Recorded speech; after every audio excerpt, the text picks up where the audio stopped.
Capítulo 3. Lene, querida, levante-se, estamos quase chegando. A garota piscou para acordar. E no início tudo o que viu foi o seu colo todo sujo de farelos de batata chips.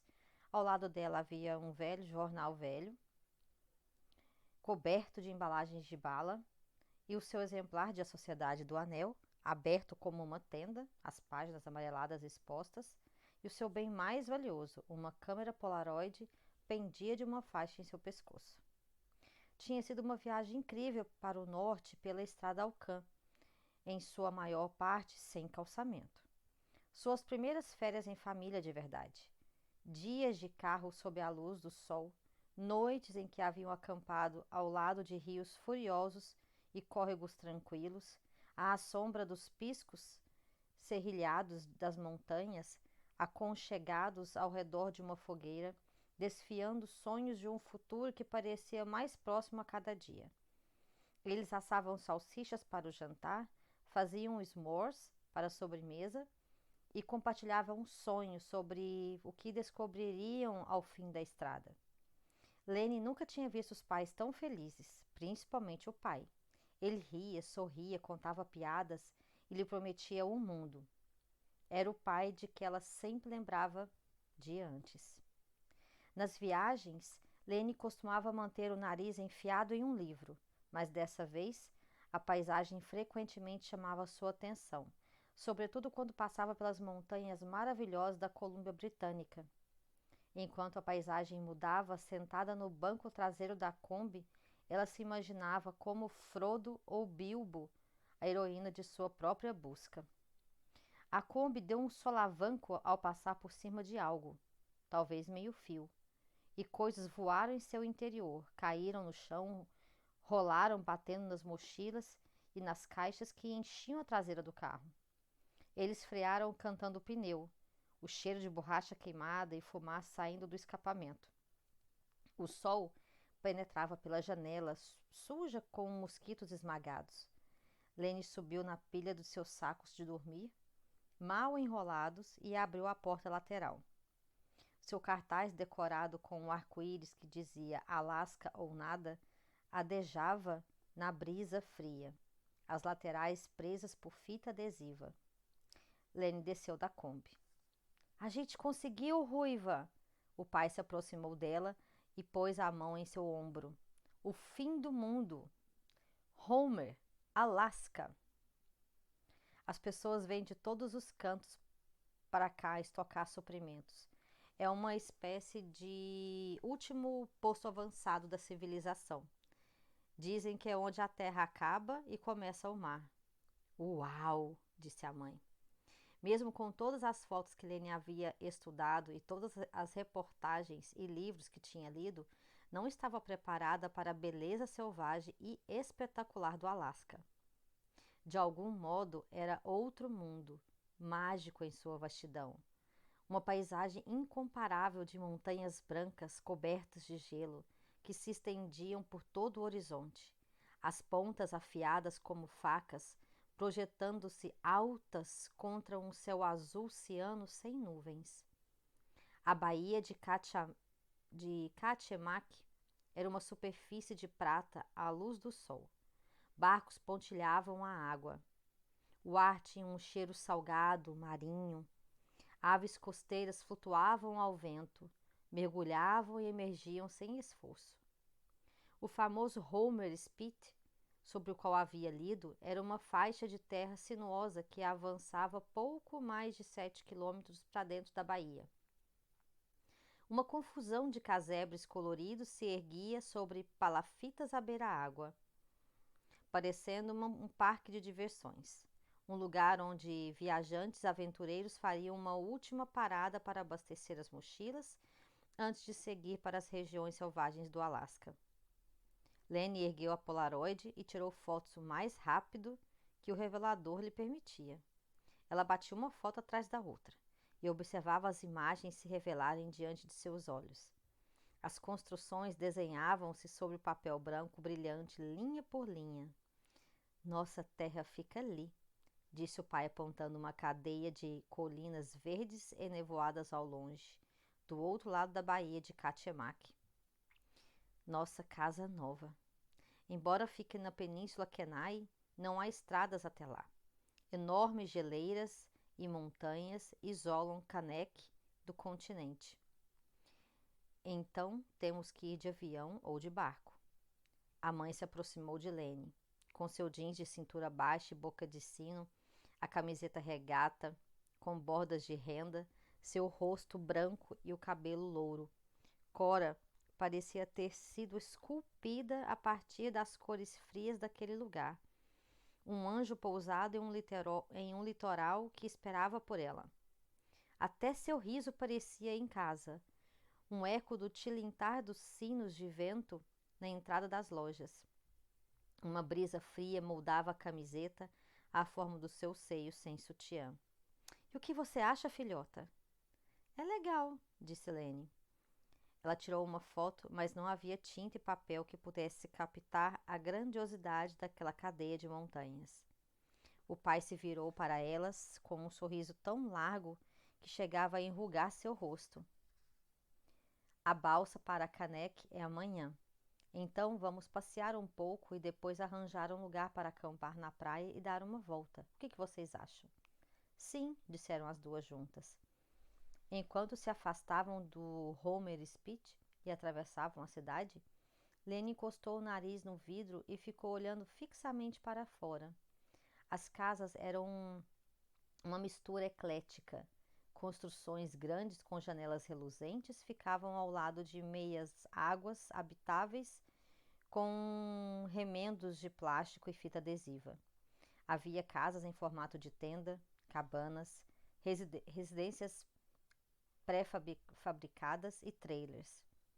Ônibus estacionados ao lado da estrada tinham cortinas nas janelas e cadeiras dispostas à sua frente. Alguns jardins eram cuidados e cercados. Outros tinham pilhas de sucatas enferrujadas, carros abandonados e equipamentos velhos. A maioria era inacabada, de um jeito ou de outro. Negócios funcionavam em qualquer coisa, desde um trailer Airstreamer caindo aos pedaços até uma construção de madeira novinha e um barraco de beira de estrada. O lugar era um pouco selvagem, mas não parecia estranho nem remoto como ela imaginara. O pai aumentou o rádio quando eles viraram na direção de uma praia cinzenta e comprida.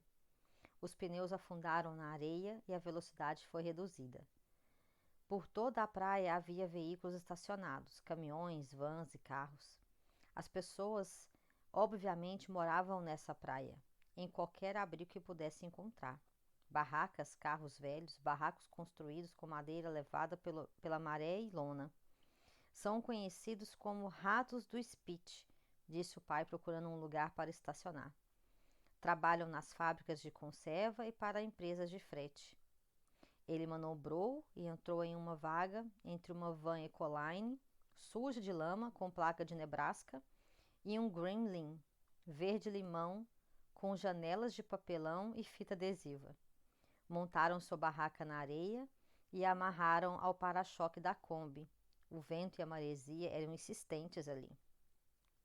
As ondas faziam um ruído baixo ao avançarem e retrocederem.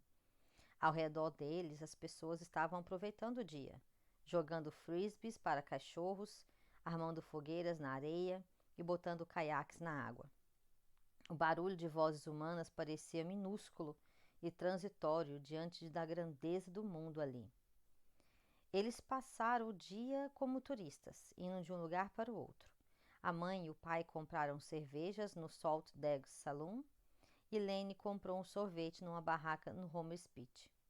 Então, procuraram em caixotes do Exército de Salvação até encontrarem botas de borracha em seus tamanhos. Lenny conseguiu 15 livros velhos, a maioria deles danificada e com manchas de água, por 50 centavos. O pai comprou uma pipa para empinar na praia, enquanto a mãe deu dinheiro escondido para Lenny e disse: "Vá comprar filme para você, filhota." Era um pequeno restaurante na extremidade do Homer Spit.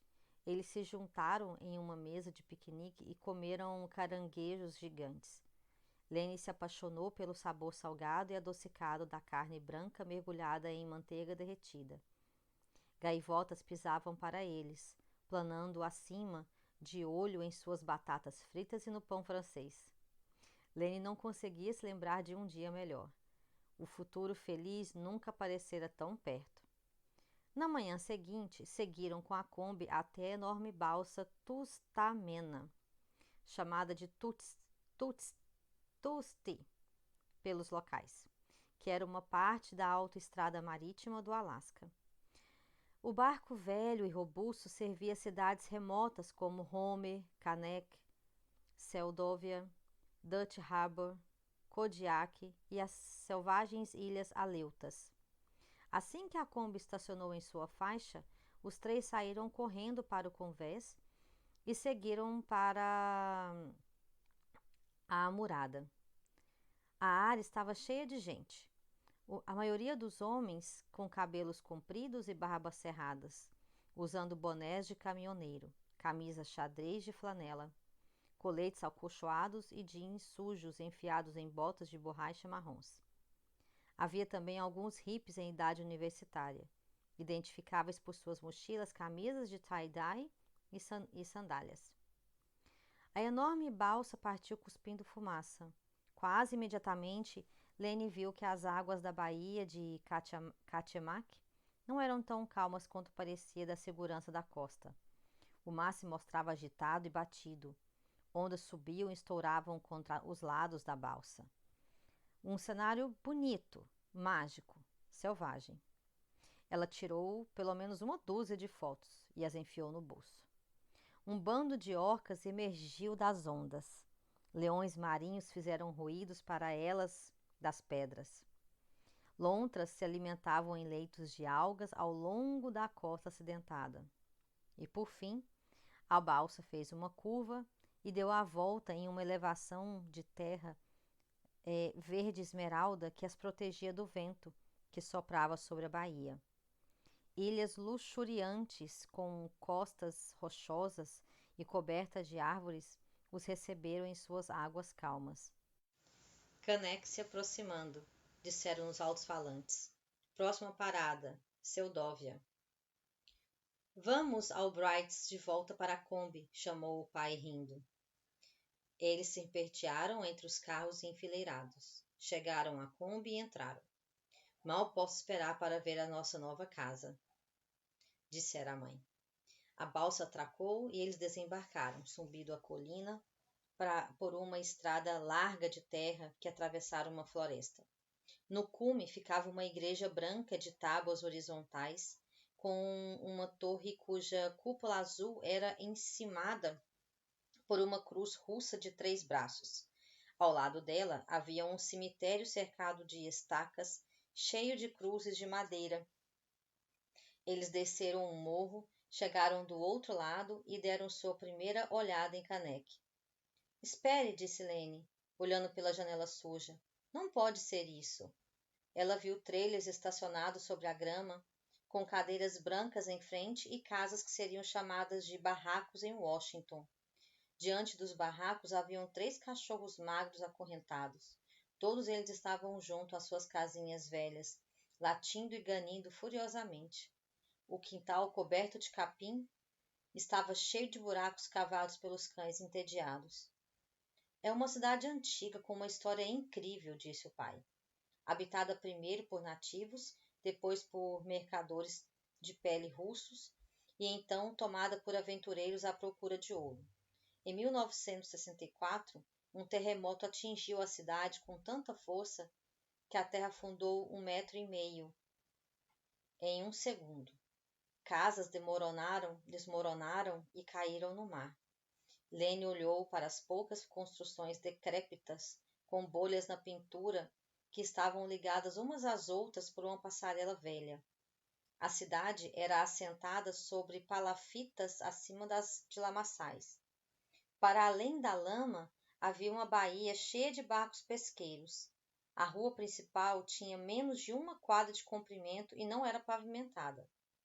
À esquerda, havia uma taberna chamada Coice de Alce.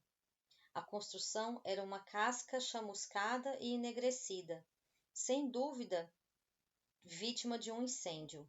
Através do vidro sujo da janela, ela viu fregueses lá dentro.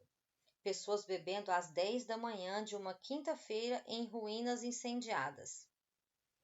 Do lado da rua que ficava a baía, Lene viu uma pousada fechada que seu pai contou que provavelmente tinha sido construída para os negociantes de pele russos mais de 100 anos antes. Ao lado dela, uma lanchonete do tamanho de um armário chamado Mordendo a Isca estava com uma porta aberta. Lene pôde ver algumas pessoas debruçadas sobre um balcão em seu interior. Havia algumas caminhonetes velhas estacionadas perto da entrada ali da baía. Onde fica a escola? Indagou Lene, sentindo uma pontada de pânico. Aquilo não era uma cidade. Um poço avançado, talvez.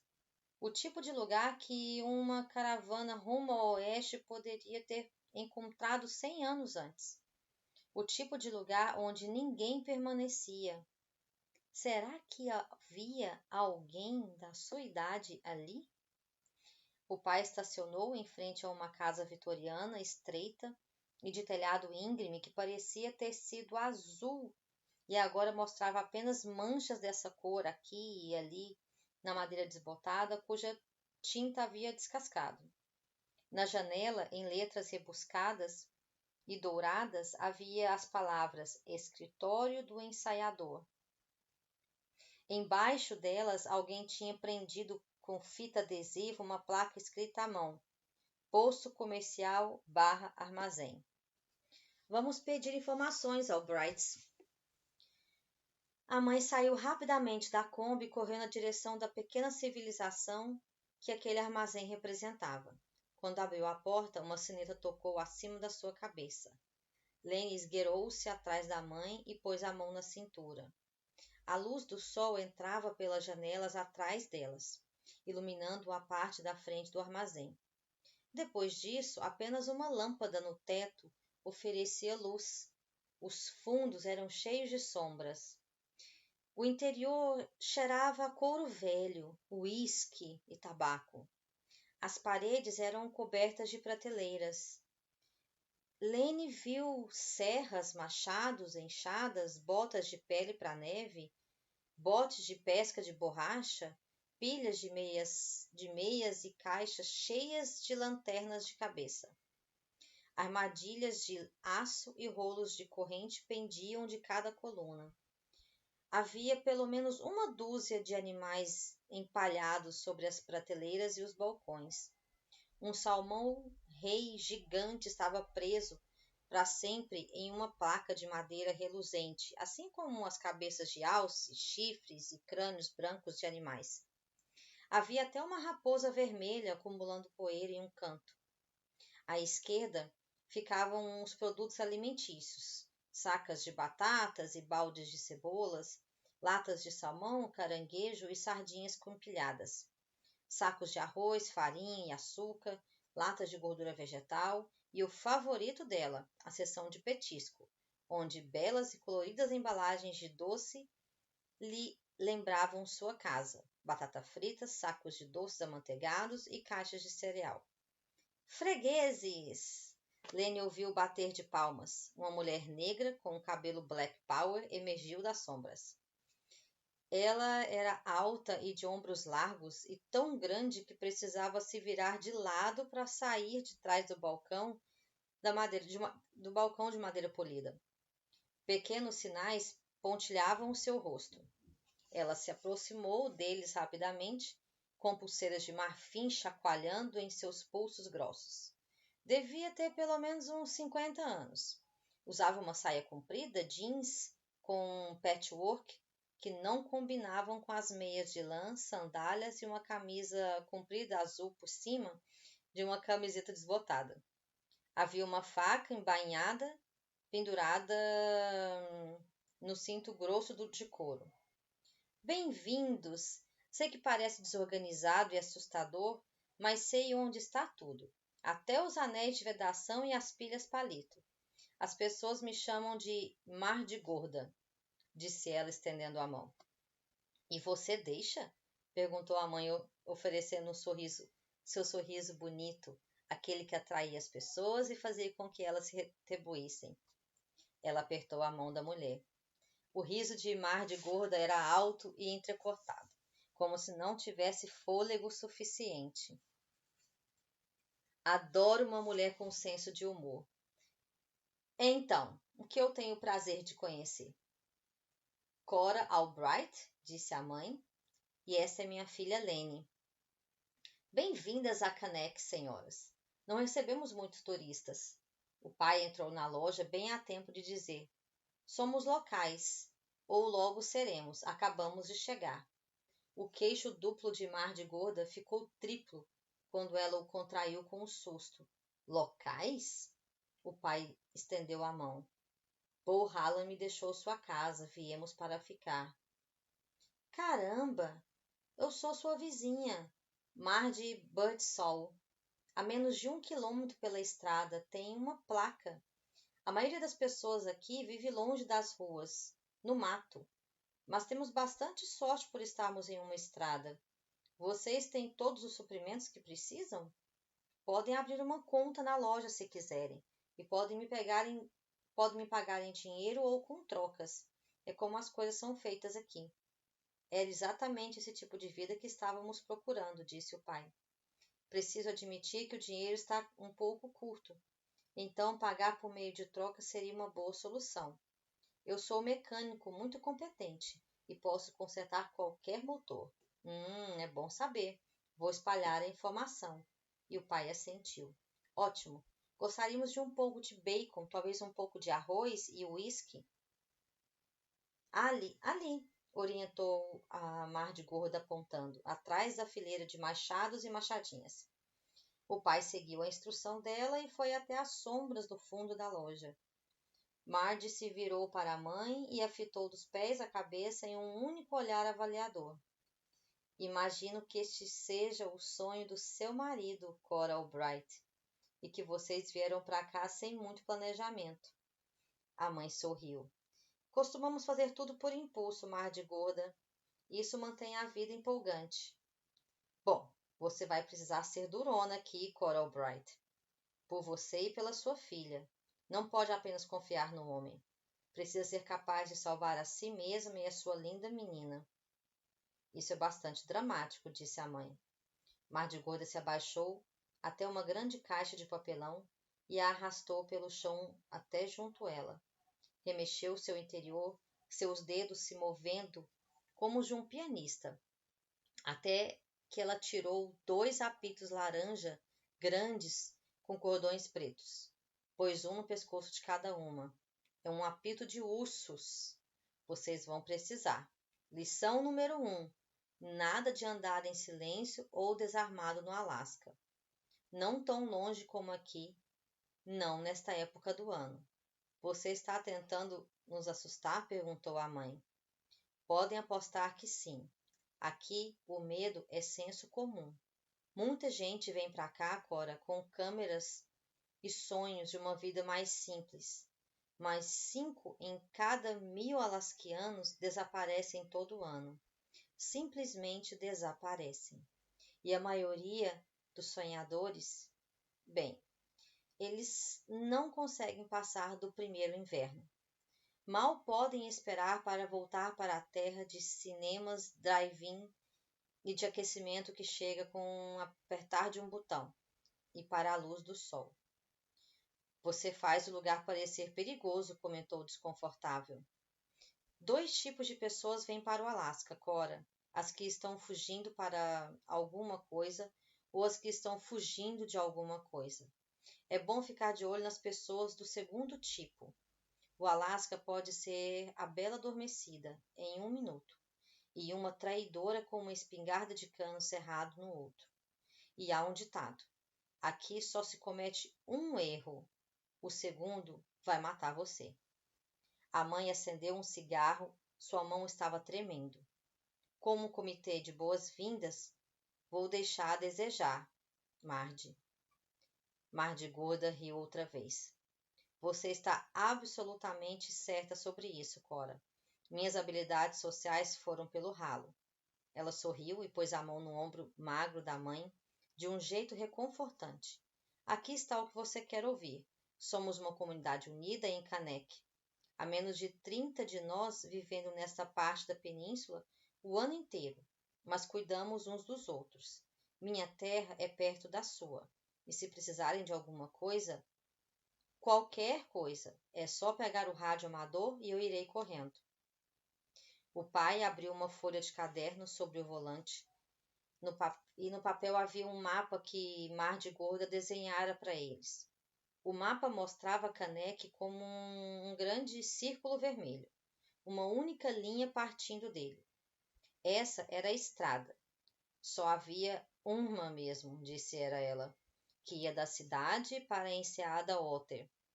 Havia 3x ao longo de uma linha reta.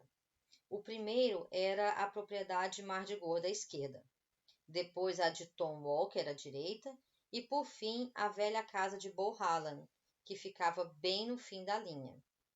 Seguimos por 3 quilômetros depois do riacho Icicle e vamos ver o início da terra de Tom Walker, marcada por um portão de metal. Nossa casa é só um pouco mais longe, no fim da estrada, disse o pai, deixando o mapa cair no chão enquanto se afastavam da cidade. Mardi falou que não temos como errar. Atravessaram ruidosamente uma ponte de aspecto frágil que formava um arco acima de um rio azul cristalino. Passaram por terras pantanosas, pontilhadas por flores amarelas e rosa, e depois por uma pista de pouso onde havia 4 aviões pequenos e decrépitos estavam amarrados. Logo depois da pista, a estrada de cascalho se transformava em terra e pedras. Árvores se tornavam mais próximas dos dois lados. Lama e mosquitos batiam no para-brisa. Buracos do tamanho de piscinas infantis faziam a velha Kombi sacolejar. Que droga! Disse o pai toda vez que eram jogados de seus assentos. Não havia casas ali, nenhum sinal de civilização, até que chegaram a uma entrada de carros cheios de lixo enferrujado e veículos apodrecendo. Uma placa escrita à mão dizia Birdsall, a casa de Mardi Gorda. Depois disso, a estrada ficava pior, mais acidentada, uma combinação de granito e poças de lama. Dos dois lados, mato crescia desenfreado, e arbustos e árvores eram altas o suficiente para bloquear a vista de qualquer coisa. Agora eles estavam mesmo no meio do nada. Depois de mais um trecho de estrada vazia, chegaram a uma caveira de vaca embranquecida sobre o portão de metal enferrujado que marcava a propriedade de Walker. Preciso confessar que desconfio um pouco de vizinhos que usam animais mortos na decoração, disse a mãe, segurando a maçaneta da porta que saiu em sua mão, onde passaram por um buraco. 5 minutos depois, o pai pisou no freio.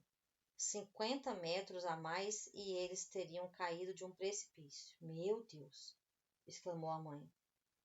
A entrada havia desaparecido. Em seu lugar, arbustos e uma borda de granito. Literalmente o fim do mundo. Chegamos. O pai saltou da Kombi e bateu à porta. A mãe olhou para Lene. As duas estavam pensando a mesma coisa. Não havia nada ali além de árvores, lama e um penhasco que podia tê-los matado sob a neblina. Elas saíram da Kombi e se abraçaram. Não muito longe, supostamente abaixo do penhasco à sua frente, as ondas quebravam e rugiam. Vejam só isso! O pai abriu bem os braços, como se quisesse abraçar tudo aquilo. Ele parecia crescer diante de seus olhos, como uma árvore espalhando bem seus galhos, ficando forte. Gostava do nada que via, da vastidão vazia. Era em busca disso que viera. A entrada de sua propriedade era uma faixa estreita de terra com penhasco dos dois lados, cujas bases eram açoitadas pelo oceano. Lene achou que um raio ou um terremoto podiam separar aquela terra do continente e deixá-la à deriva, uma ilha fortificada flutuante. Essa é a nossa entrada de carros, disse o pai. Entrada de carros? Repetiu a mãe, olhando fixamente para a trilha através das árvores. Parecia que não era usada havia anos. Amieiros de tronco fino cresciam no caminho. Boa saiu daqui há muito tempo. Vamos ter que limpar as plantas novas da estrada Mas, por hora, iremos a pé, avisou o pai. A pé? Repetiu a mãe. Ela começou a descarregar a Kombi, enquanto Lene e a mãe ficavam paradas olhando para as árvores.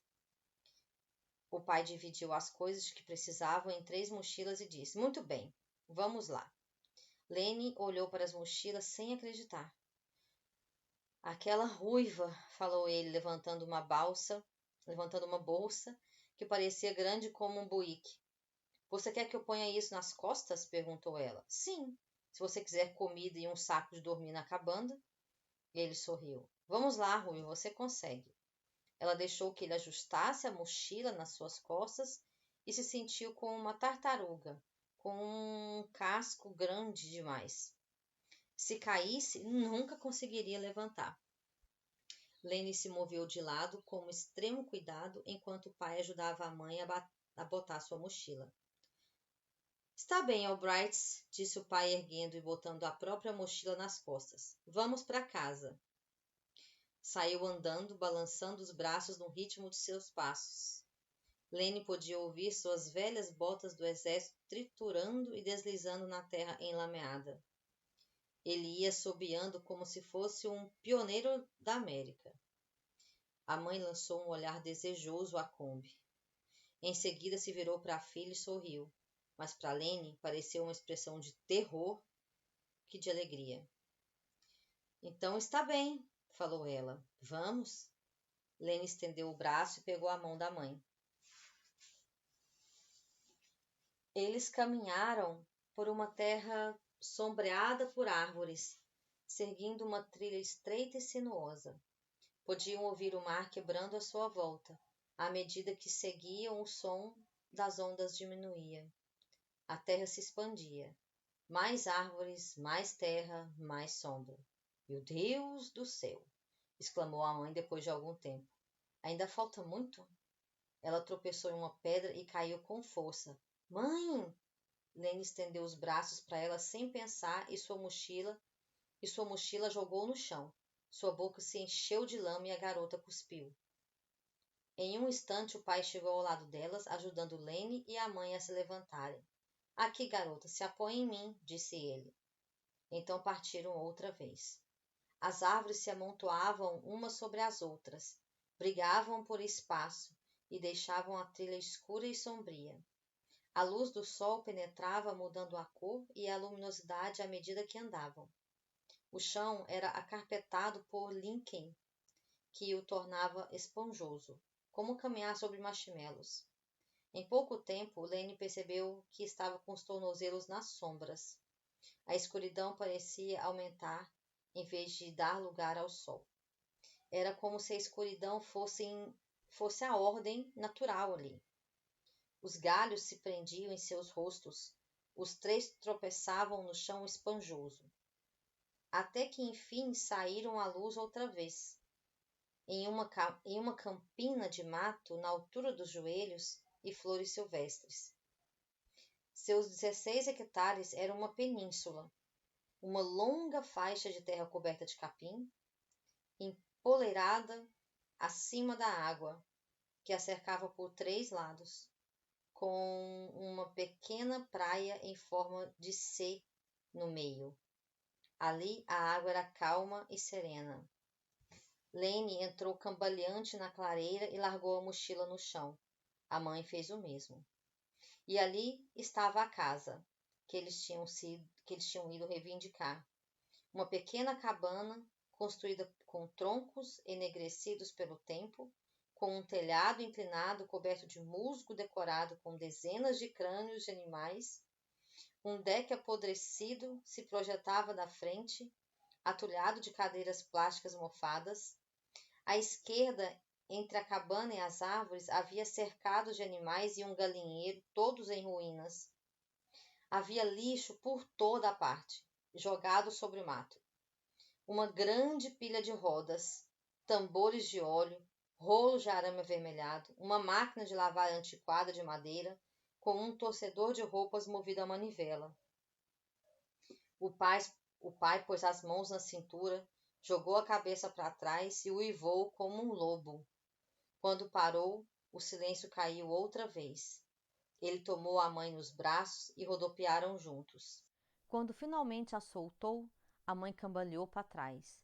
Estava rindo, mas havia uma espécie de horror em seus olhos. A cabana parecia algo que um velho eremita desdentado moraria, e era pequena. Eles ficariam amontoados em um único cômodo? Olhem para isso, disse o pai com um gesto amplo. Elas se viraram da cabana e olharam para o mar. Esta é a enseada Otter. No fim da tarde, a península e o mar pareciam ter brilho próprio, com uma terra encantada de contos de fadas. As cores eram mais vibrantes do que ela jamais tinha visto. Ondas que lambiam a praia de seixos deixavam um resíduo cintilante. Na margem oposta, as montanhas eram de um roxo profundo e luxuriante na base e completamente brancas nos cumes. A praia lá embaixo, a praia deles, era uma curva de seixos cinza polidos, lavados por uma onda suave de espuma branca. Uma escada velha construída em forma de raio ia da área coberta do mato até a margem. A madeira, ela tinha ficado cinza com o tempo e estava preta de mofo. Uma tela de arame cobria cada degrau. A escada parecia frágil, como se um vento fosse forte pudesse destruí-la. A maré estava baixa. A lama cobria tudo, escorrendo ao longo da praia que tinha diversos tipos de algas marinhas. Montes de mariscos negros reluzentes ficavam expostos nas pedras. Lene se lembrava do pai lhe dizendo que um Upper Cook Inlet, a subida da maré, e seu encontro com as águas dos rios criavam ondas grandes o suficiente para surfar, e as marés ali também eram muito altas. A segunda maior do mundo. Só a Baía de Fundy tinha uma maré mais alta. Ela não havia entendido bem esse fato até então, quando viu que a altura, a água podia chegar nas escadas. Seria bonito, mas nesse momento, com a maré recuada e a lama por toda parte, entendeu o que isso significava. E na maré baixa, a propriedade era inacessível para o barco. Vamos, disse o pai, vamos dar uma olhada na casa. Ela pegou Lene pela mão e seguiu pelo capim e pelas flores silvestres, passando pelo lixo. Barris virados, pilhas de pallets de madeira, colders de plástico velhos e armadilhas de caranguejo quebradas. Os mosquitos picavam a pele de Lene e sugavam seu sangue e faziam um ruído constante. Nos degraus da varanda, a mãe hesitou. O pai soltou a mão da filha, subiu a escada envergada, abriu a porta da frente e desapareceu lá para dentro. A mãe ficou parada por um instante, respirando fundo. Deu um tapa forte no pescoço e deixou uma mancha de sangue. Bem, isso não era o que eu esperava. Nem eu, concordou Lene. Houve um outro longo silêncio. E em seguida a mãe disse baixinho: Vamos. Ela segurou a mão de Lene enquanto subiam os degraus bambos e entravam na cabana escura. A primeira coisa que a garota percebeu foi o cheiro. Cocô. Algum animal, ela esperava que tinha sido um animal, tinha feito cocô por toda a parte. Lene cobriu o nariz e a boca com a mão. O lugar era cheio de sombras e formas escuras. Teias de aranha pendiam das vigas em emaranhados grossos. A poeira tornava difícil respirar. O chão estava coberto de insetos mortos. E em cada passo fazia um ruído de trituração. Eca, disse Lene. A mãe abriu as cortinas sujas e a luz do sol entrou, densa como partículas de poeira. O interior era maior do que aparentava por fora. O piso tinha sido feito de compensados rústicos e diferentes, com uma colcha de retalhos. Paredes de troncos descascados exibiam armadilhas para animais. Varas de pesca, cestos, frigideiras, baldes, redes. A cozinha, se é que podia se chamar assim, ocupava um canto do cômodo principal. Lene viu um velho fogareiro de acampamento e uma pia sem torneira, embaixo da qual havia um espaço coberto por uma cortina. Na bancada havia um velho rádio amador, provavelmente da Segunda Guerra Mundial, coberto de poeira. O centro do aposento era ocupado por um fogão a lenha preto, e sua chaminé de metal subia até o teto como um dedo nodoso apontando para o céu.